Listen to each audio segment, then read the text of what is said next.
Hello दोस्तों, कैसे हैं आप। उम्मीद करता हूँ कि ठीक ही होंगे। स्वागत है आपका हमारे चैनल पे, जहाँ हम करते हैं मूवीज़ का एक्सप्लेन। आज हम आपके लिए लेके आए हैं रेड स्पैरो। बिना किसी देरी के मूवी का एक्सप्लेनेशन शुरू करते हैं।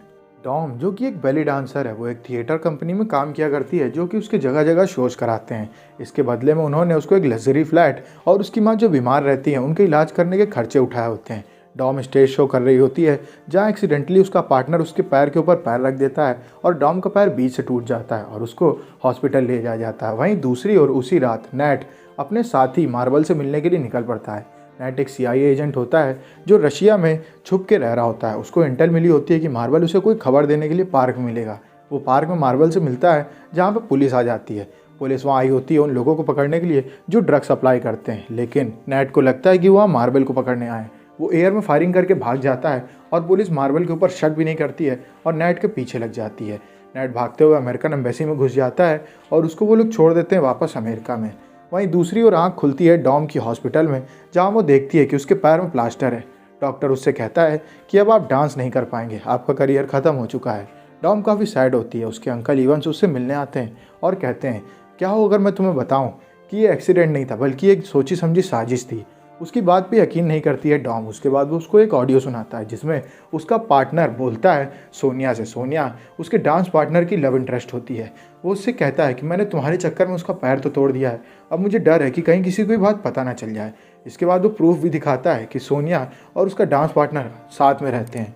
वो काफ़ी गुस्सा जाती है। जब वो ठीक होती है तो वो जाती है अपने थिएटर में, जहाँ वो देखती भी है कि सोनिया ने उसकी जगह ले ली और वो उसके डांस पार्टनर के साथ अब डांस करती है। इसके बाद वो लोग बाथरूम में जा करके नेकेड हो जाते हैं और इंटिमिडेट होने लगते हैं। गुस्साई हुई डॉम जाती है और स्टिक से मार देती है उन दोनों के सर पे और उन दोनों की वहीं पे मौत हो जाती है। जब उसका गुस्सा ठंडा होता है तो वो पुलिस को इन्फॉर्म कर देती है ताकि शायद अगर उन्हें बचने की उम्मीद हो तो वो बच जाए। वो जाती है अपने घर में, जहाँ उसके अंकल इवंस उससे मिलने आते हैं और उससे कहते हैं, देखो तुम्हारा डांस करियर ओवर हो चुका है, लेकिन इसका ये मतलब नहीं है कि सब कुछ खत्म हो चुका है। मैं चाहूँगा कि तुम हमारे प्रोजेक्ट में काम करने लगो। उसके अंकल रशियन सिक्योरिटी फोर्स के लिए काम किया करते थे और वो एक तरीके से स्पाई थे और उन्होंने नेट के ऊपर ऑलरेडी शक कर लिया था, क्योंकि उनका ये मानना था कि कोई भी इतना बड़ा CIA ऑफिसर ऐसे ही एयर में फायर करके नहीं भागेगा। असल में वो अपने साथ उस आदमी को बचाना चाहता था जिसको पुलिस वाले नहीं देख पाए, इसलिए उन्हें कुछ एजेंट्स की ज़रूरत थी। वो कहते हैं डॉम से कि तुम हमें ज्वाइन कर लो, इसके बदले हम तुम्हारी मदर का भी ख्याल रखेंगे और कोई तुम्हें इस फ्लैट से नहीं निकालेगा। वो हाँ कर देती है, जिसके बाद उसको मिशन मिलता है जिसमें उसे एक गैंगस्टर को सेड्यूस करके रूम तक लाना है, जहाँ पे रशियन स्पाई उसको जान से मार देगा। डॉम जाती है पार्टी में, जहाँ वो गैंगस्टर उसे मिलता है। वो उसको अपनी बातों में उलझाती है और उसके साथ निकल जाती है उसके रूम में, जहाँ पे अपने बॉडीगार्ड्स को बाहर खड़ा कर देता है और डॉम के कपड़े उतार देता है। वो उसके साथ रेप करने की कोशिश करता है। डॉम उसको मना करती है। तब तक वहाँ पर रशियन स्पाई आ जाता है और उस गैंगस्टर को मार देता है। इसके बाद डॉम उसके साथ वहाँ से भाग जाती है। वो अपने अंकल के पास जा कर के कहती है, आपने तो कहा था वो मेरे साथ कुछ कर नहीं पाएगा, लेकिन उसने सब कुछ कर लिया, मुझे ये काम नहीं करना है, आई एम सॉरी। उसके अंकल उससे कहते हैं, तुम हमारे काम करने का तरीका जान गई हो और मुझे तुम्हारे अंदर वो काबिलियत दिखती है, तुम्हें हमें ज्वाइन कर लेना चाहिए हमारे प्रोजेक्ट रेड स्पैरो को।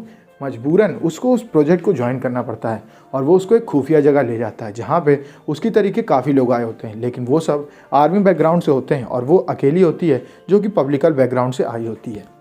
ट्रेनिंग के पहले ही दिन डॉम की ट्रेनर कहती है उसको और विक्टर को कि तुम लोग इन सबके सामने कपड़े उतार दो। विक्टर अपने कपड़े उतार के खड़ा हो जाता है, लेकिन डॉम अपने कपड़े नहीं उतारती है। उसकी ट्रेनर उससे कहती है कि तुम्हें वो करना होगा जो तुम्हारे दुश्मन को चाहिए, ऐसे ही तुम उसका यकीन जीत पाओगे और उससे काम निकलवा पाओगे। अगले दिन वो उसके बगल वाली लड़की से कहती है कि मैं जिस आदमी की फ़ोटो दिखा रही हूँ, इसके हिसाब से तुम्हें क्या लगता है कि इसे क्या चाहिए।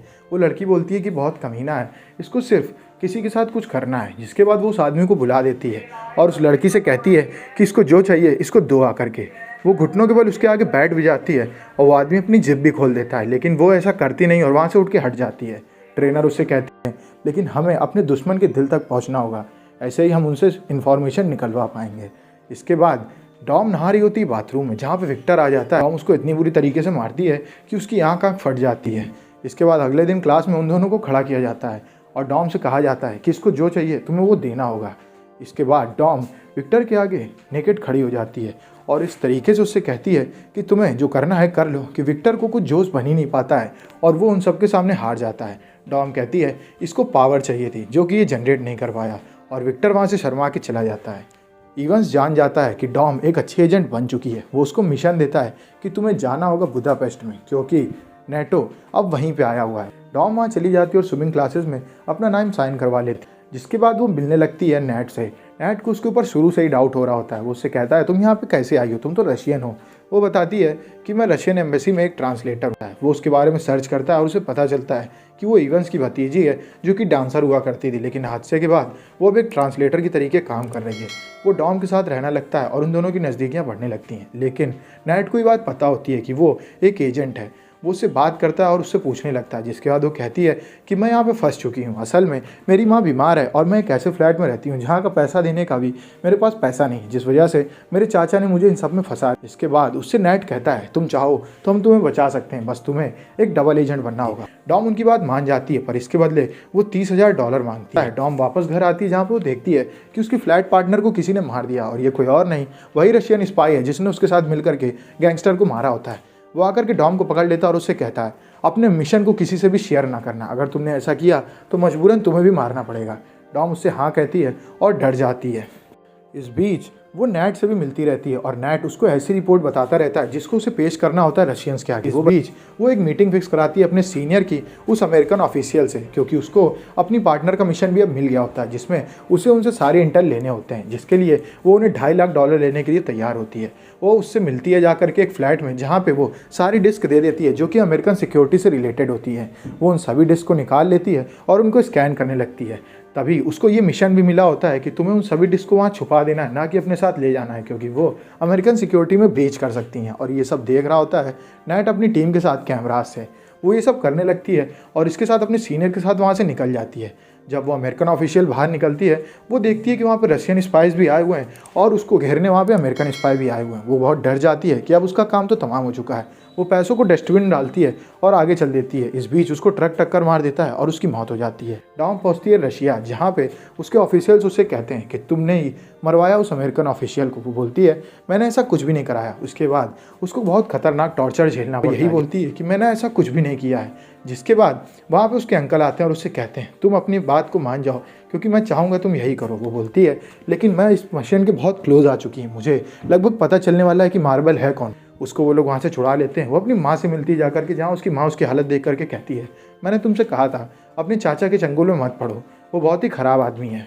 इवंस डॉम को वापस भेज देता है मिशन पूरा करने के लिए, जिसके थ्रू वो पता लगा सके नेट के थ्रू कि मार्बल असल में है कौन। वो जाती है उसके फ्लैट में, जहाँ पे वो लोग इंटिमिडेट होने लगते हैं। रात में वो लोग सो रहे होते हैं, वहीं पे वो रशियन स्पाई आ जाता है और वो पकड़ लेता है नेट को। वो उसको बांध देता है और उसकी हेल्प इसमें डॉम भी करती है। इसके बाद वो एक रेजर से उसकी खाल को छीलता है और उससे बार बार पूछता है कि बता दो मार्बल कौन है, लेकिन डॉम अटैक कर देती है उस स्पाई के ऊपर। उन दोनों की लड़ाई होती है जिसमें उसकी हेल्प नेट भी करता है, लेकिन लड़ाई के बीच में वो लोग इतने घायल हो जाते हैं कि वो उस एजेंट को तो मार देते हैं, पर उनकी हालत भी बहुत ख़राब हो जाती है। डॉम की आँख खुलती है और देखती है कि वो एक हॉस्पिटल में है और उससे मिलने आर्मी चीफ आए जो कि रशिया के हैं। वो असल में मार्बल कोई और नहीं, वो आर्मी चीफ ही होते हैं। वो कहते हैं कि मैं भी रशिया के लिए बहुत सगा हुआ करता था, लेकिन जब मेरी बीवी बीमार हुई और उसका इलाज बस एक अमेरिकन डॉक्टर कर सकता था, तो इन्फॉर्मेशन लीक ना होने के डर से रशियंस ने मेरी हेल्प नहीं की और मेरी बीवी मेरे हाथों में मर गई। जिसके बाद मैं जान गया कि ये सिस्टम बहुत करप्ट है और इसको ठीक करने के लिए मुझे कुछ ना कुछ करना ही होगा। इस वजह से मैं डबल एजेंट बन के रहता हूँ, ताकि मैं दोनों तरफ से होने वाली गलत चीज़ों को ठीक कर सकूँ। तुम चाहो तो मेरा नाम बता सकती हो, लेकिन मैं ये चाहूँगा कि मेरे बाद मेरी कुर्सी को तुम संभालो। और वो अपने घर जा कर के गेट खोल करके बैठ जाता है। डॉम जाती है रशियन एम्बेसी, जहाँ पे वो बोलती है कि मुझे पता चल चुका है कि मार्बल कौन है, पर आपको मुझे उनसे छुड़वाना पड़ेगा। और वो एक स्टेटमेंट लिख करके उन्हें दे देती है। वो लोग मार्बल को लेने जाते हैं, जहाँ पे चीफ को लगता है कि वो लोग उसे पकड़ने आएंगे, लेकिन वो लोग पकड़ते हैं जाकर के इवंस को, जो कि चाचा होता है डॉम का। उसको लेकर के पहुँच जाते हैं एयरपोर्ट में, जहाँ पे डॉम को लेकर के पहुँचते हैं नेट और बाकी CIA वाले। वो अपने एजेंट के बदले डॉम को एक्सचेंज करने के लिए वहाँ खड़े रहते हैं और इवंस से वो कहती है कि मैंने तुम्हें इस तरीके से फंसाया था ताकि मैं अपना बदला तुमसे ले सकूं। असल में उसने नेट के साथ पी हुई ड्रिंक के ग्लास को भी रख दिया होता है अपने अंकल के घर में, ताकि फिंगरप्रिंट से ये लगे कि नेट के साथ इवंस मिला हुआ है। वो जो भी बैंक ट्रांजैक्शन करवाती है अमेरिकन कंपनी से, वो अपने अंकल इवंस के खाते के नाम से करवाती थी। उसने इस तरीके से उसको फंसा दिया था कि उसके पास कोई सबूत ही नहीं था। वो लोग एक्सचेंज हो जाते हैं और वो रशियंस के पास चली जाती है और इवंस को गोली मार देते हैं रशियंस। इसके बाद डॉम वापस आती है, जहाँ पे उसका प्रमोशन होता है। उससे मिलने आर्मी चीफ आता है और कहता है कि अब हम लोग मिल के काम करेंगे। मूवी के एंड में हमें दिखाया जाता है वो थिएटर, जहाँ पे डॉम डांस किया करती थी, और वहाँ पे उसे फ़ोन आता है नेट का और मूवी यहीं पर खत्म हो जाती है। अगर आपको वीडियो अच्छी लगी तो वीडियो को लाइक करें, चैनल को सब्सक्राइब करें। मिलते हैं आपसे नेक्स्ट वीडियो में, तब तक के लिए stay safe, stay healthy, bye bye.